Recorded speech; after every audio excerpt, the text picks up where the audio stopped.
Turkey, US, Russia, Iran, China, the big geopolitical game that would change all the established balances. It is unfortunate that the Western world, including the US and the EU, never understood the real character of the Turkish people. This is why they cannot understand why Turkish people love and trust Erdogan. After Ataturk, he was the second leader in Turkey who did not accept to kiss Turkey's enemies' games by bending over for their orders. One thing that might help the US and EU's foreign policy geniuses: Turkey does not like to take orders from outside. I follow the Turkish analysts on global news, and I can say as an observer that they are always bang on. The British are the masters of playing chess with world politics.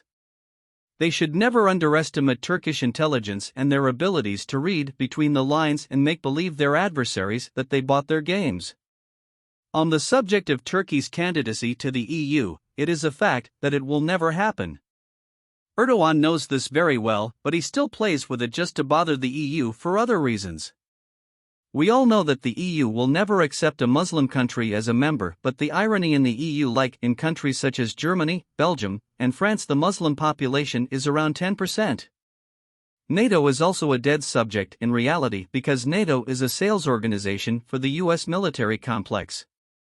Turkey has the second largest army within NATO, but there is no trust from both sides. If we would make a referendum in Turkey about staying or leaving NATO, I would predict an exit from NATO would be chosen. Turkey is biting on its tongue to become 100% independent in manufacturing all its defense equipment. Today, Turkey is up to almost 90%. Turkey has a very strategic geopolitical position with amazing growth in technology and infrastructure.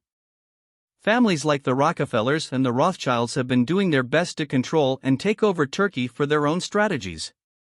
Ataturk broke their game plans, and now Erdogan. Now, with the latest events between Israel and Gaza, we are seeing major movements in the region that were no surprise for any observer who has been following the region. The actual war between Hamas and Israel has much deeper reasons than a couple of Hamas terrorists that went to murder defenseless women and children. This was a very well-organized coup for the offshore oil and gas in Gaza and the whole coast going above Lebanon. The Israelis have their plan that is called the Great Israel, with its borders covering the southeastern part of Turkey, Syria, Iraq, Egypt, Iran, and part of Iran. This is the main reason for the presence of the US carriers that have in their targets mainly Turkey, which has been encircled for a while in the Aegean, Syria, and now in the East Mediterranean. The number one enemy for the US and Israel is Turkey, and vice versa.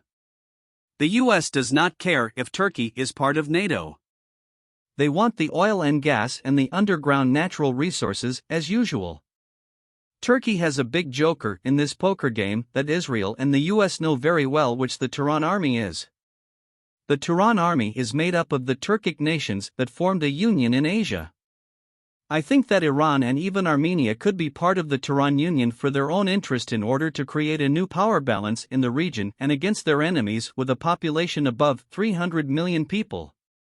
I always like the famous line in the French comedy Rabbi Jacob, "You shouldn't have bet on the wrong camel."